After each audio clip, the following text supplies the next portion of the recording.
twagala kooti eragire ekitongole ekya KCCA okubanga kimaliriza ordinances zino zonna oba zifandinga kubanga ffe gwe mulimu gwaffe gwe tuteekeddwa okukola ordinances nkulu nnyo oba amateeka agalina okuregulatinga aba street vendors ne bodabodas. Tugamba nti ekiragiro kye bagamba nti bodaboda zirina kusigala kasanvu ekyo kisazibwemu. Era tukukakasa mwami Kyofatogabye ne Burora. Wallahi ya Mungu, wallahi tallahi billahi.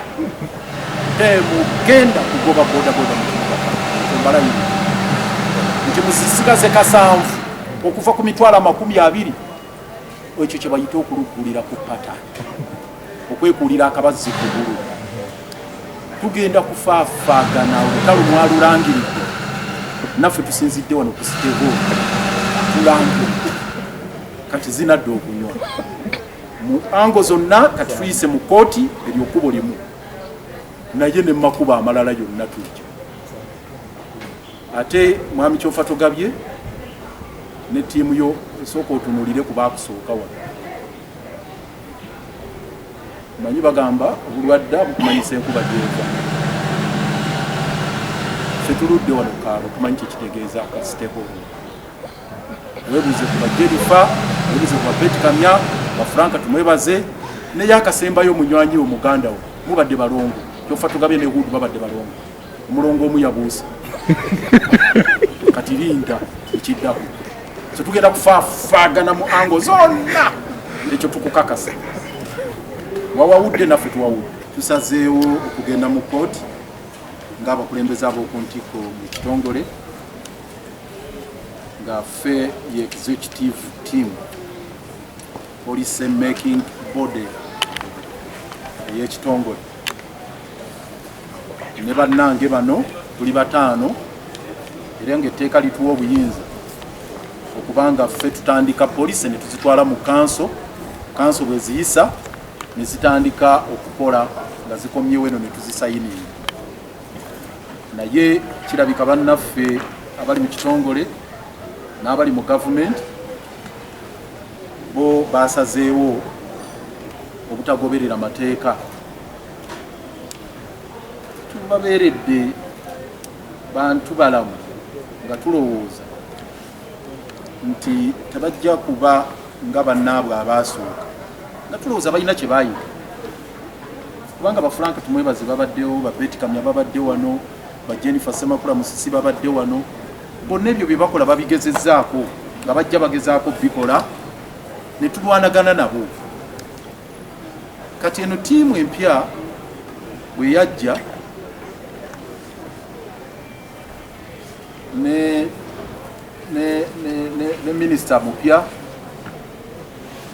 RCC mupya, batwalina Hudu wano nga tugamba Hudu atufukidde ekyambika ne Mukama n'amutujjako n'agenda gyena gye yagenda. Kati netulowooza nti bano abasigadde bajja kujja tuteesereze ekibuga tuteekereteekere wamu. Naye we twogerera baminisita tebajjangako mu kanso ne tutuula wulira mwami Kyofatogabye eyo gy'ayogerera naawe ebiragiro. Oyo Burora asusse n'obwomulamuzi kubanga ye wa Rubaga naye omuwulira ayisa biragiro ebigenda okukola e Nakawa, ebigenda okukola e Makindye, ebigenda okukola mu Central Division nga byonna biri ku batembeeyi, biri ku babodaboda. N'omuguzi owaayi instrument eyakulonda togitunulako. Kakati tutuse ku point nga kirabika bannaffe tebagenda kugondera mateeka, bannaffe bamalirira babuukira kino babuukira kiri. bakubye abatembeeyi ku streets ez'enjawulo, bakubye ab'obutale, bakuba abantu Kaleebe, Kawempe ku 5, eyo yonna mu Kimumbaasa munda Kawempe, bagenze e Busega, Nateete, Kasubi, Namuŋŋoona, eyo yonna Nakawa, wano mu Central Division nga Kifumba Mutuku, Usafi, mu Butale, mu Senti bali babatuntuza buli wamu. Era we twakizuulidde nti bano bakongozi, naye emmandwa eri ku kintu kino eva walala, kubanga kino si kikyali kya kuteekerateekera batembeeyi munakulongoosa kibuga, si kikyali nti kya kyebayita smart city, tekikyali nti kuteekerateekera ba bodaboda na kutereeza bya ntambula, bakiyise security matter, era nga decision yakolebwa National Security Council, akakiiko ak'okuntikko akakola ku byokwerinda mu ggwanga. Kati n'ekyo kyatuwawaza amatu, netugamba kuva ddi ng'ensonga y'abatembeeyi ya security, kuva ddi ng'ensonga ya bodaboda ya security,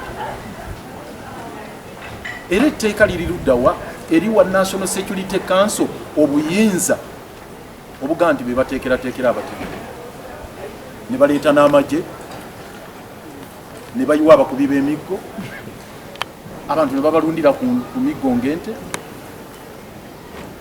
Ekyo ne tugamba nedda, twagala tutegerekeke bulungi nga sinnagenda wano mu bufunze. Mulimu abatuwalalira n'abatulima empindi ku mabega nti ffe tetwagala kibuga kitebenkedde, tetwagala kibuga kiri organized, twagala abatembeeyi buli omu atundire wayagala, twagala bodaboda zisimbe nga bwe zaagala. Abo baagala kutusibako matugambuzi, yes kutuliisanga, kubanga ffe tutuula wano enkya neggulo mu nkiiko, bano bamemba b'executive be mulaba nga tutuula era ne batekiniko ne tuteesa bulungi ebintu bye tugamba bye birina okukola, ne tutuula ne mu nkiiko eziva wano ne zituula ne mawoteeri mu retreats oba mu Lusirika, ennaku ezitwali mu Lusirika nga tukola ku ordinances, amateeka aganaafuga ababodaboda, aganaafuga abataxi, aganaafuga abatembeeyi, aganaafuga aba law enforcement, aganaatereeza ebindimu mu kibuga Kampala, ag'obutale, nga bonna tugateesaako tugamba bannange twagala amateeka gano kayite mangu tutereeze entambuza y'emirimu mu kibuga Kampala. Ti amateeka gano ge gatusibye kubanga Jennifer Semakula Musisi, Betty Kamyanga ali wano, Franka tumwebaze, bazingamye enteekateeka zaffe ne balemesa amateeka guno okuyikira gaali badde gaayita dda. Ne tuliza nti bannaffe bakitegedde, naye Jennifer we yakoma, Franka tumwebaze we yakoma, oba Betty Kamya oba Hudu Hussein, Burora watandikidde, Kyofatogabye n'aba bafaanana. Kakati nno ne tusalawo ne tugamba bano katubawale uwale batwale mu mbuga z'amateeka. Era olunaku olwaleero omusango tugutaddeyo mu High Court nga tusaba ebiragiro nti kooti eragire nti bye bakola byonna bimenya amateeka, kubanga kyekituufu. Tewaliwo tteeka na limu liwa buyinza Mwami Burora oba Kyofatogabye oba bannaabo obuyinza okuyisa ebiragiro bye bayisiza ku batembeeyi ne ku babodaboda, tekiriyo. Etteeka liwo obuyinza KCCA okuteekera abatembeeyi, KCCA okuteekerateekera ababodaboda, abataxi n'ab'obutale. Ate era tetutudde tubadde tubateekerateekera nga tukola amateeka ago. Process be bazidireyinga, be bazirwisa. Kaka twagala kooti erage nti ebyo bye basalawo bye bakoze byonna bimenya amateeka. Ekyokubiri nga tugamba nti kooti eragire KCCA okubanga tugondera amateeka